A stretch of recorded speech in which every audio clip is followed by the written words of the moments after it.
She said it wouldn't be. She said, so you better, if you want to have children, you better go for it. You better be satisfied with You'd better, yeah. with that dark-haired, young actor who's living in his panel van. Yeah, at the moment. you were living in a van. It wasn't ideal. You are listening to the Why Smart Women podcast, the podcast that helps smart women work out why we repeatedly make the wrong decisions and how to make better ones. From relationships, career choices, finances, to faux fur jackets and kale smoothies. Every moment of every day, we're making decisions. Let's make them good ones. I'm your host, Annie McCubbin, and as a woman of a certain age, I've made my own share of really bad decisions. Not my husband. I don't mean him, though. I did go through some shockers to find him. And I wish this podcast had been around to save me from myself. Of July, this podcast 2025, will give you and insights as into usual, the working of your own I brain, am broadcasting which will from blow the your northern mind. beaches in I Sydney, New acknowledge South the Wales, traditional Australia. owners of the It land is in which I'm another recording glittering, and you are glorious listening on day. this day. It's sunny, Always and was, if I wasn't always will be sick, Aboriginal I land. would be outside swimming in the ocean, even though it's midwinter. But I am sick. And I'm cranky about being sick. And why are you eating a mandarin? You were doing it last time as well. Well, we started the podcast and you were eating a mandarin. I know. I'm just trying to keep my energy Now you're up. dripping it everywhere. I'm not. You are. It's dripping on your leg. Look, Oh my God. You asked me to think of something relevant to talk about today, and I was thinking about mandarins, and in particular, I was thinking. Do you remember that trip that we did to New Zealand a few years ago, and the $400 mandarin? Yeah. Would you like some? No, when you've dropped the peel on the ground. Okay, no, I'll pick it up later. You won't pick it up. It'll stay there. Okay, but do you remember the $400 mandarin? Yes. Sorry, I can see that it's painful. Do you want to tell us what happened? Oh, okay. All right. So, Is it all right if I keep eating this while you tell the story? well, what if I said no? You'd keep eating it anyway. Well, that's assumptive. Well, you didn't bring a plate in with you. It's now on the chair. Those chairs are new. You just. It's oh all my right. God, David. What is wrong with you? It's I'm it's not just well. an amber. Okay. Right. Anyway, so what happened was David and myself and our two children flew Sydney to Auckland in New Zealand. No, it's Christchurch, I think. It was, of course, no good with detail. Doesn't matter. It was Christchurch. Does it really matter? We were flying into New Zealand. We're flying into New Zealand, and and we landed, and I guess, the thing that I would say is that, like Australia, New Zealand being a remote island, they take their quarantine very, very, very, very seriously because they don't have a whole lot of the insects and the viruses and the bugs that blight the harvest in other countries, on other continents. So their biosecurity is very strong, and we're fine with that. Anyway, so you arrive at the airport, and we walk up the concourse, and at the end of it, prior to going through customs and immigration, there is a bin, and on the bin it says, throw any fruit and vegetables into this bin. And I remember thinking, oh, that's so good that I've been reminded of that because I'm now going to throw out the banana and the apple that's in my bag. Yeah, you had an entire fruit salad in there, it sounds. I eat a lot of fruit. I'm a fruit consumer. And so you did actually cast off a banana and an apple? I did. Okay.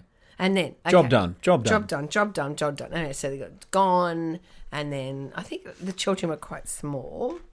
And then, so I dropped them in the bin, and then we get to is it the luggage area? No, it's customs. It's customs anyway. Yeah, we've got the luggage. You got the luggage. You go through the That's customs. Anyway, now, anybody who's listening to the podcast for long enough will know that I'm absolutely a dog sook. I cannot resist a dog. I love them of any kind. I cannot walk past a dog. Anyway, this beautiful little beagle is trotting around with an adorable little jacket on that says security. An official beagle. An official beagle, but it was super cute. Yeah, yep. Anyway, I'm looking at it going, oh, look at the beagle. Anyway, the beagle came and sat next to my bag. And you thought that was, And I thought... You thought that was great. I thought that was so cute, even though Lily, who was probably only 12 at the time, had said to me, "Don't pat official-looking dogs, Mum. You're not meant to do it."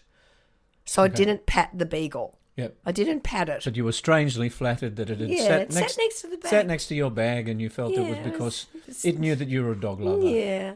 And then the lady came over and she said, "Can I look in your bag?" And I, filled with post throwing out the banana and the apple, confidence said, "Sure." And she picked up my bag. She asked you the question, of course. Did you pack your bag yourself? Did you? And do you have any? Do you have any fruit or vegetables in your And bag? I confidently said, "No. No. No, I don't." Yes. And then She said, "Are you sure?" did she? Yeah, I think she gave you an opportunity. Oh, all right. Anyway, then she said, "Do you mind if I look in your bag?" And I said, "No." "Look away," I said, "in my bag." Mm-hmm. And then she opened the bag and she put her hand inside the bag and she pulled out a mandarin from the bag. And I went, oh, that must have been in there, like in the bag. When I packed the bag, not fruit I'd put in there. And I said to her at that point, "Can I just put that in that bin that was conveniently located quite near me?" That's right, yeah. And she Simple mistake. Simple mistake. And she looked at me and she said, "No, you can't." And Lily and Lachlan, who even at that age, I think they were like probably 12 and 16, highly law-abiding. Yes, very conscientious, Very rule-bound. conscientious, rule-bound, were both mortified that I had broken a rule, even if it was just accidental. And then she said, "No, you can't put it in the bin and I'm going to have to fine you." And the fine was $400. $400. Expensive mandarin. It was an expensive mandarin and I wasn't allowed to eat it. That's. I mean, if you're paying $400, I mean, couldn't she just have let me eat it? Yeah, couldn't she? Did you feel like a mandarin at the time? I would have eaten it. Yes. For $400, I would have shoveled that mandarin in. Yes. And what happened? Did she give it to the beagle or? No, the beagle at that point, the beagle showed it had a lack of loyalty. That beagle. Were you still feeling fond of the beagle? No, I hated the beagle. All right, because the beagle had fingered you. The beagle had outed me. Outed you, pawed you. Had pawed me. Yes. So I hated the beagle, and I wasn't that keen on her. But as is my wont, I do try in those instances to charm my way out of the situation. Yes. So I turned on my best charming Annie smile and friendly sort of collegial, cross Tasman feel. Yes. Australia, New Zealanders, Exactly. let's keep it together. Hoping that this is going to work on a dowered South Island, New Zealand customs officer. Yeah. It did not. And so I tried that and said, "Oh, I'm super sorry." And I had thrown out other fruit and, we've just left Sydney. It's the first place we stopped and super sorry. Anyway, she was impervious to my she was. charms. Of course she was. She was impervious. Yeah, rules are rules. Rules are rules. And the children were We're not going to make an exception for you. We're going to make an exception. Sorry, that's my bad Kiwi No, accent. it's actually pretty good that we're going to make an exception. Thank you. That's all right. Anyway, see, Sydney, you come from Sydney. That's what they say. Anyway, I know you were pretty disappointed about it, but I had to pay it on the spot. Yes, that's right. There we are trying to save money on a holiday. I had to pay it on the spot. On the spot Like fine. I could not. I was like a Mandarin criminal. So because of this Mandarin infraction, Yes. instead of us being able to go through customs, get in the car that David had organised and drive away, I was then stuck trying to work out where to pull the $400 from. And it was time-consuming and very disappointing. Yeah. Okay. So it was not the best outcome, and let's not give you a hard time about it because you made some. Okay. So you want to give me a hard time? Go on. No, I don't want to give you a hard time, but it's a teachable moment, and I think this is why we're sharing it. Ooh, teachable. You don't like that phrase? Go on. Well, I don't like much today because I'm sick. Yeah, we had an opportunity to learn from it, and what were the critical thinking errors that you made, running up to that moment when you had to pay the $400 fine? Go on. Well, I mean, one of them is I think you suffered from something called a confidence bias, which is a bit similar to motivated reasoning. You were pretty clear, right? You were confident that you had cleaned all the fruit out of your bag, so it didn't occur to you to be any more vigilant than you were. Yeah. So, what happens is because we're probably time poor, so we become assumptive. And it's there's another term for it called satisficing. Yes, satisficing. It's fascinating. It feels like a made-up word, but I think it's a combination of satisfied and suffice, insofar as you go looking for something. You go looking for an answer to a question. You know, have I cleaned my bag out? Is there any fruit in the bag? And you are satisfied by the first answer that suffices. You know, it's the least costly option on the scale of possibility when you're looking for a mandarin in your bag is that there is no mandarin in your bag. Or fruit. Or fruit. Specified on the mandarin. I mean, they say satisficing is a decision-making strategy where individuals choose an option that is good enough. Yeah. Rather than striving for the absolute best or optimal solution. So it sort of involves setting a minimum standard. Yes, for the decision making, right? When it's evaluative decision making. So you're evaluating your options in order to determine what you do next. I mean, it sometimes happens when you're considering buying something. You know, you might be evaluating, have I got a good reason to buy this extra jumper?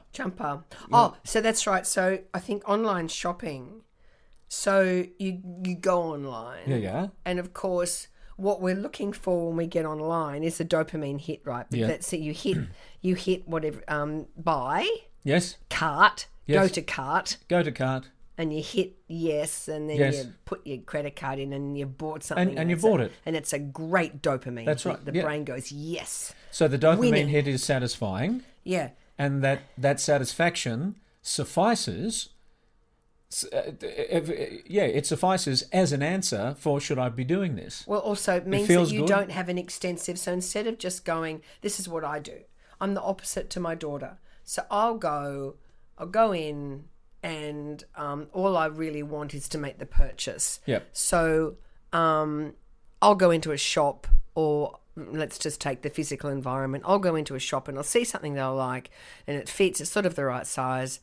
And it's a satisficing option. Yeah. And I just want to buy it. Yes. And so I do. And you do. And without extensively comparing every available option. I don't extensively compare. Yeah, you don't compare the market. And I did that to you too. I didn't extensively compare you as a husband option with every other available option. You didn't? I don't think I did. I mean, it just was luck. What, you saying you satisficed in picking me? Well, if you think about it, right, I mean, I'd been around the traps a bit. And then you came into the environment. Yes, I came into the environment. And you were pretty charming. Yeah. And then you talked about putting me in a play. Yes. And because I'm an actor, I'm like, ooh, you're very good looking. I did too. You did put me in a play. I did put you in a play. And you're very good looking. And thank you. And you're a good actor, etc., etc. Young, virile, pretty good. Pretty good in a number of measures. This is uncommon disclosure from you. That's right, though. And then we started going out, and then you said, do you want to marry me? And I was like, oh, yeah, okay. Now, the fact that it's worked out, yes, I think is luck. It was. I don't think there's a lot of luck. Well, there wasn't a lot of analysis. I didn't do an extensive comparative search, did I? All right. So you made an impulse buy, and we've been lucky. That's how you basically sum up the last 30 years. I made an impulse buy because did I extensively compare every available option at the time? Well, there was you, and there was another actor who was taller than you. Yeah, but. Do I need to remind you that you had entered your fourth decade at this particular point? What do you mean third? What? Your third decade? No, isn't it your fourth decade? When you pass the age of 30, Oh, it was only just past. Oh, I tell you what, I think that's probably relevant because I had been to a doctor, this female doctor, and I said to her, I'm going out with this young actor, and I don't know why I would have disclosed that to a doctor. And at the time, I think I was 32, she said, yeah, you're nearly past your most desirable age. did the doctor use those words? Yeah. She said it wouldn't be she said, so, you better, if you want to have children, you better go for it. You better be satisfied with You'd better, yeah. with that dark-haired, young actor who's living in his panel van at the moment. You were living in a van. It wasn't ideal. Anyway. Well, I enjoyed it. Yeah, no, you did. You never took up the invitation to come, and sleep van in the back. camping. Yeah, it's amazing because I do love a camp. I love a van.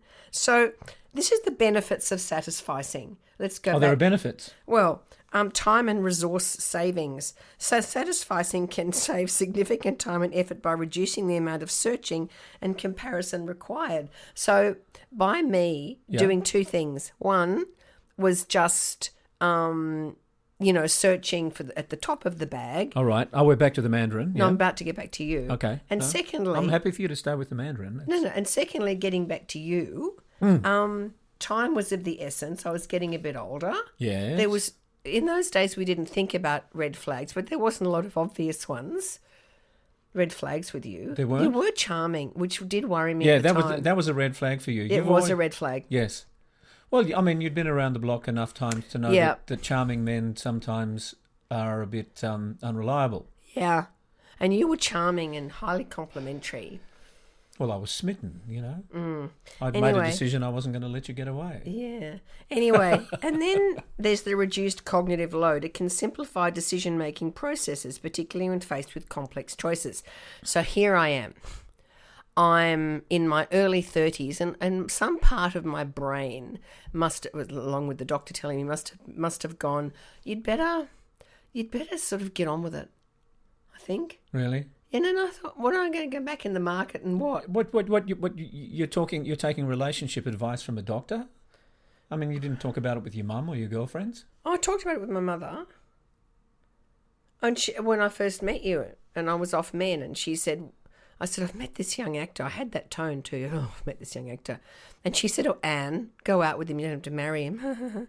And the other benefits of satisficing, just going back to this, is increased life satisfaction. So satisficers may experience greater life satisfaction because they're less prone to regret or comparison with others. Yes. Right? Until you meet a South Island border customs officer without a sense of humour. Yes. And that's the downside is this potential for suboptimal outcomes. And I think we make decisions a lot of the time on very surface evidence. Yeah. Don't you think? We have to, because it's a heuristic, it's a mental shortcut. Exactly. If you think about the cognitive load of navigating all of the decisions that one with has the to amount make of in stuff a day. in the What am I going to wear? What am I going to eat for breakfast? What shoes am I going to wear? Am I going to take the bus? Am I going to go? Am I going to drive in? Am I going to? And then when you start talking, who will I marry? Who will I marry? Should I recheck my bag to make sure that I've got everything that I need to take, or that I'm not carrying anything that I'm not allowed to be taking? I mean, there's lots of decisions that you make, and a couple of the things that we know about the brain is that, number one, it likes homeostasis. It likes Explain things to be... homeostasis. Homeostasis is like a steady state, right? The brain doesn't like it much when things change, and so, beneath the bonnet, the brain's always working to just keep things as they are because, as they are feels safe and predictable, and that's okay. What the brain also does is it'll take whatever shortcuts it can in order to preserve the energy that is required for conspicuously difficult situations. And also in this current, in the sort of high-tech, high-information environment that we find ourselves in, where there's a tsunami of information coming at us at breakneck speed on all our devices constantly, our decision-making is just right up there, right? What do I think? What do I believe? You know, who am I going to side with? And our brains are designed to live in small tribal groups where the outcomes of our relationships with people are not complex. We're not designed for this environment. Yeah. So no wonder we take shortcuts, and no wonder we look at things on a surface level and then with the overconfidence bias go, no, that'll be all right. Yeah. So even at that stage, how many times had you been through border security? Good point. Yeah, so that's dozens the and dozens and availability. dozens. That's the availability bias, right? Yeah, been here before, never had any trouble. You know, I feel quite sanguine about answering the question, no, I don't have any fruit. So, you know, your mind was not on guard. You were. It was easier for you to do the satisficing decision making rather than the highly critical, because you had done border security so many times. That's right. And that notion of the availability bias, which is what is most familiar, comes to our brain most rapidly. Yep. So the environment for me, the airport environment, was highly familiar. Yeah. So I just didn't question. I just didn't ask enough questions. I did not think critically. Yeah, she'll be right. She'll be right. And really, I'm trying to think how that translates to me marrying you. Well, I'm actually feeling a little bit hurt here. Oh, go on. Yeah, that Do that go on. you know that you're putting me in the same fruit bowl as the Mandarin. You know. Don't make me laugh, Mo. We're just pausing for a minute to hear a word from our sponsor. The Why Smart Women podcast is brought to you by Coup, a boutique training, coaching and media production company. A coup, spelt C-O-U-P, is a decisive act of leadership, and decisive leadership requires critical thinking. So well done you for investing time to think about your thinking. If your leadership or relationships would benefit from some grounded and creative support, if you want team training or a conference presentation, reach out for a confidential one-on-one conversation using the link in the description, or go to coup.co. Sorry, everybody. I've got conjunctivitis and I've got laryngitis. I'm sorry about the sound of my voice. Yeah. So you're basically characterising your decision to accept my marriage proposal as satisficing. Well, no, I don't mean that. I mean, I was in love with you and pretty thrilled by the whole thing. I was thrilled. I guess what I'm saying is that it wasn't like, or maybe nobody does. It wasn't like I went, hang on here a minute. Let's look at the veracity of this situation. So you were young. Yeah. You're 7 years younger than me. Unemployed actor living in your... Hang on a minute. What? Unemployed? Weren't you? Was I? I don't know. I was just about to win my first major industry award, so that wasn't too bad. Oh, yeah, you did win a Logie. That's true. So, yeah, you won a Logie.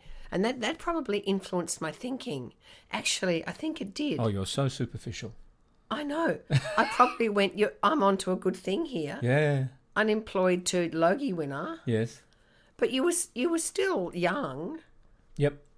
And if you looked at that situation on paper, right? Yep. And had a tally of left to right, was it a good decision? It was a good decision, right? Yeah. Well, I'd like to think so. Well, it has been a good decision. And I guess maybe fundamentally because our values are very aligned. Maybe you did pick up on some kind of, subtle signals that were actually worth listening to.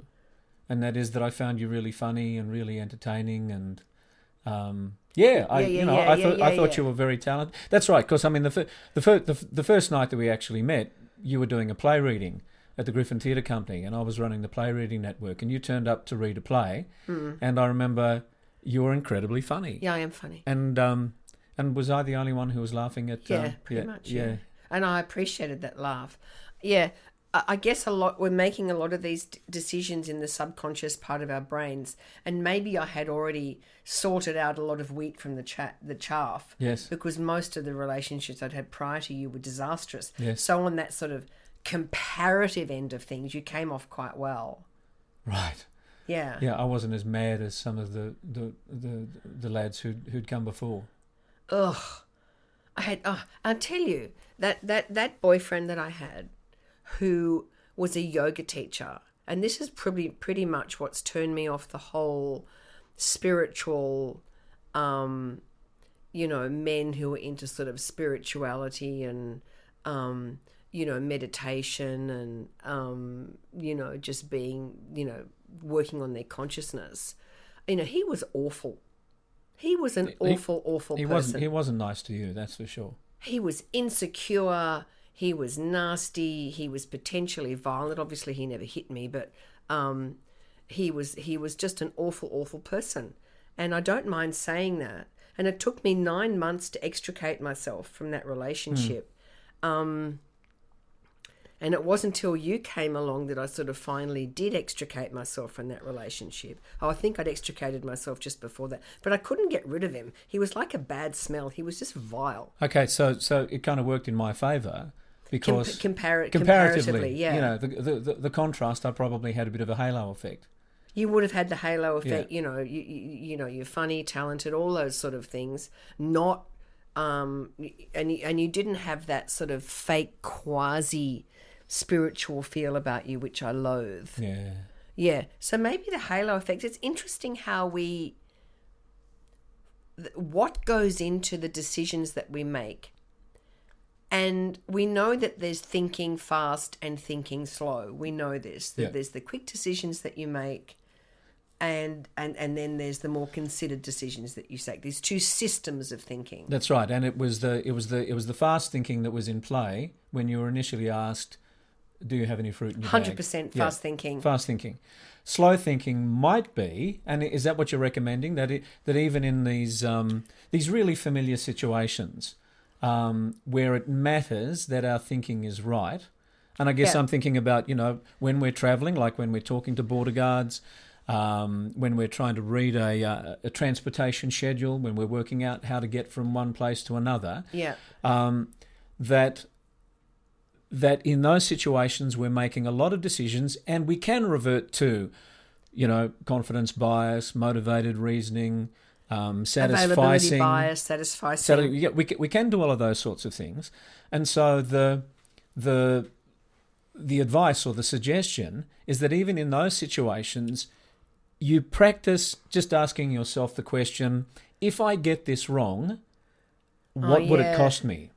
It's like when you're filling out a tax form or, filling out an official document with the Services New South Wales, the government, and they have the disclaimers at the bottom. Incorrect data. There will be fines, etc., etc., etc. I must confess, I'm so used to seeing that It doesn't hit that I'm a bit new to cortex, it. Yeah. Maybe when we see those little warnings, those little disclaimers, we should just take the time to ask ourselves, if I get this wrong, is it going to cost me? Is my thinking actually about confirming everything that I believe to be true, or am I thinking in order to discover where I might be wrong? And we really are. We are really looking for flaws in our own thinking. Yeah. We are mainly just looking and searching the environment for data to confirm what we already think, which is confirmation bias. Yeah. We are awash. Yeah. And that issue with the Mandarin, it was quick thinking, but if I'd actually taken the time to go, okay, I picked up this bag from home and I put things in it and I didn't actually check in the bottom of that pocket. If I had done that, if I had taken the potential fine seriously and slowed down my thinking, I probably would have made a different decision. Yeah. And we do that all day, every day. And I think we miss the little hints.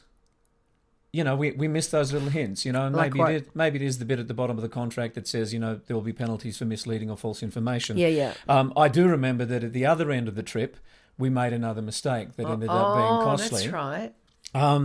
Because, we had to get back to Christchurch Airport to fly out. And I looked at our Google Calendar and saw that we had to be at the airport at 2:00. And there was a little signal. Part of my mind said, "No, hang on a minute. When I did this itinerary, we were supposed to be at the airport at midday, but it says 2:00." So let's look at that moment. Yeah, at that moment. At that moment, you've looked at the Google Calendar. Yep. And it says 2:00. 2:00. And your brain, a small part of your brain, has recollected that actually, when you booked it, it was 12:00. Well, I thought it was. I thought maybe. And then what happened to your thinking? Well, I looked at it and said, well, the Google Calendar is saying it. We don't have to be there until 2:00.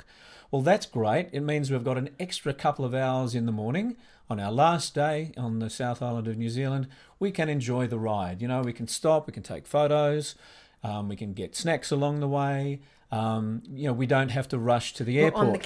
We were on the Canterbury Plains, I remember. Yeah. So we don't have to rush, and that was attractive. That was actually desirable.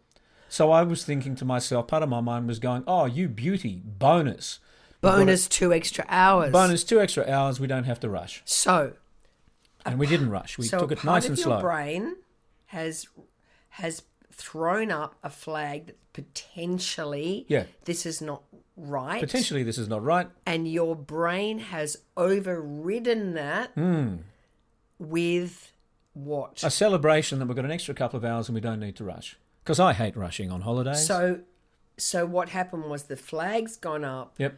And you've plugged into a feeling which is, this is actually a good and lucky outcome. Yeah, that's I'm right. just going to discount that. Yeah, I'm going to discount that because it gets in the way of the bonus. And so that thought gets sublimated. Yep. Until we get a call. No, we didn't get a call. Oh. We actually started to do the online check-in. Oh, that's right. We did. And they said the plane's gone. No, the plane hadn't gone. But we realised that actually, because we'd flown from one time zone into another one, we were looking at the Google Calendar and the time frame had slipped. So, yes, the plane was, we had to be at the airport at 2 p.m. Sydney, Australian Eastern Standard Time, which was, of course, midday Christchurch, New Zealand time. Yeah, that's right. And so I did the calculation, and we basically had to travel, an hour and a half's worth of distance in about 25 minutes. And I remember calling the airport. Yep. And the woman said to me, "Stop hurrying. Just stop it. You're not going to make it. Just forget it. Yeah. Just forget it. Forget it. Forget it. Just forget it." Yeah. And we had a really good time. We drove into Christchurch. Well, that's right. We stayed an extra night. It was awesome. We did stay an extra night. Children were thrilled. We had a great look at Christchurch and the rebuilding that had been done after the earthquake, and we wandered through the shopping precinct that was made up of old container shipping containers. Oh, that's right. It was cool. However, we did have to book entirely new tickets. Oh, yeah, it was really expensive. We did have to book another extra night. We did have to book, extra car hire time. So between the Mandarin and the extra night's accommodation, the brand new flights and the extra car hire, we completely blew the budget. Yeah, we would have been a couple of grand over, easy peasy. Oh, easy peasy. And again, not that we are, complete idiots, but we. Well, there was a bit of idiocy, wasn't there? Okay, we're complete idiots. Yeah. Susceptible to critical thinking errors. And the thing is that moment when you took your mind away from that inkling of doubt, that's motivated reasoning. You didn't want that to be right, and so your brain went towards motivated reasoning. We trick ourselves all the time, and these tricks are expensive emotionally. Yeah. And these tricks are expensive financially and psychologically. Yep. Right? Yeah. Is that a cat in that window up there? Look, Harry, can you see up in that window? Is that a cat? Sorry, I got distracted. There's a cat in the very... But I'm the one with ADHD. Is that correct? I don't have ADHD. I'm just... very interested in animals. Okay. So let's just, before we finish off, I just want to say that this satisficing, Yeah. which is going for the easiest possible first option, can also happen in all sorts of contexts, like you're going for a job. Yes. Here's a job, seems okay.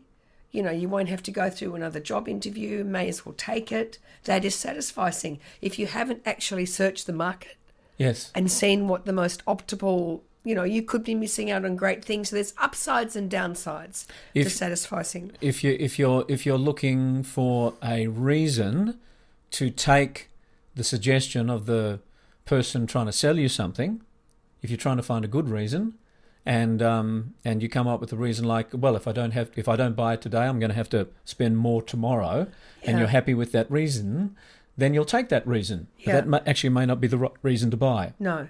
So the advice is, even with some of these micro decisions that we're making, ask yourself, if I get this wrong, what will it cost me? You know, ask yourself, am I looking for am I looking for evidence that will lead to a good decision, or am I just looking for evidence that confirms what I want to be true? Yeah, and am I just looking for evidence that has the least amount of cognitive load? Yep. It's just the easiest thing to do. The easiest thing to do. And that's me with shopping. And in those situations, take your time. See, I go shopping with Lily. I see the first thing. I go, I want that. That looks good. And she goes, put it back, Mum. There's not even a nice colour. Put it back. She actually takes my hand and takes it off the hanger. Lily, my daughter. I've seen the magnitude of our daughter's wardrobe. Yeah. So what's with that? Yeah, what is with that? What is with that? Clearly, you need to go shopping with her and return the favour. Well, she's when I go shopping with her, she's really takes a long time to make a decision. Drives me insane. I go, yeah, that looks really good. Buy that, because I'm a super impatient person.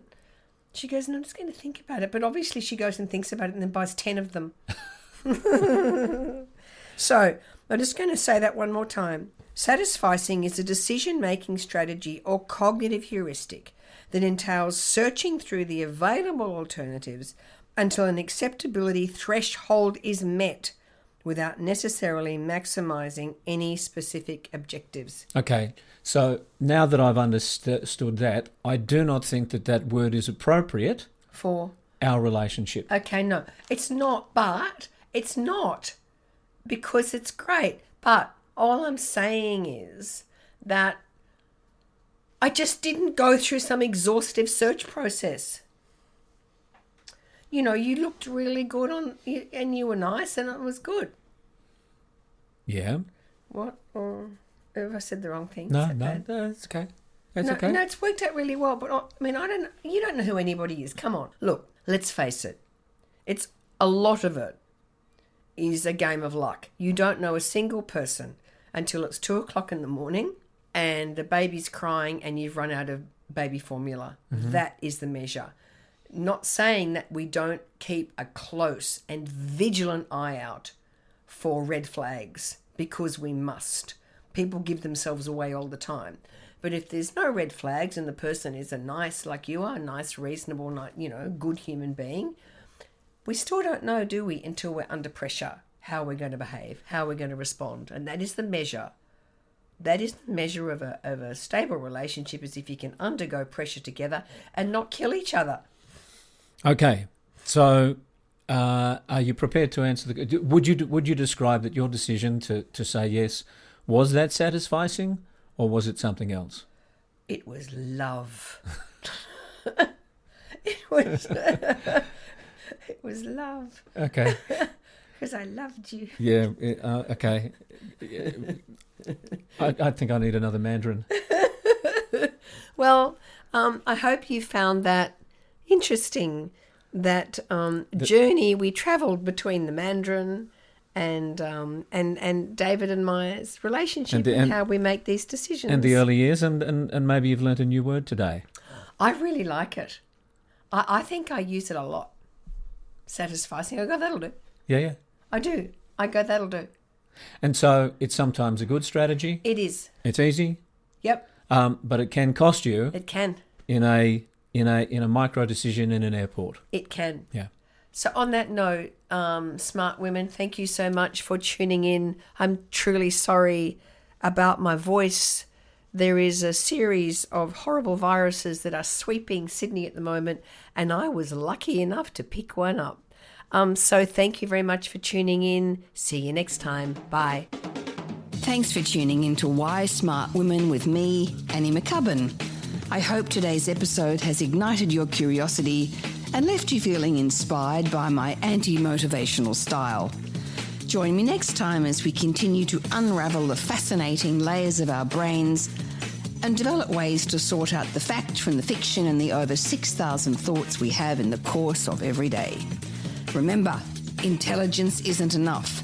You can be as smart as paint, but it's not just about what you know, it's about how you think. And in all this talk of whether or not you can trust your gut, if you ever feel unsafe, whether it's in the street, at work, in a car park, in a bar, or in your own home, please respect that gut feeling. Staying safe needs to be our primary objective. We can build better lives, but we have to stay safe to do that. And don't forget to subscribe, rate and review the podcast and share it with your fellow smart women and allies. Together, we're hopefully reshaping the narrative around women and making better decisions. So until next time, stay sharp, stay savvy, and keep your critical thinking hat shiny. This is Annie McCubbin signing off from Why Smart Women. See you later. This episode was produced by Harrison Hess. It was executive produced and written by me, Annie McCubbin.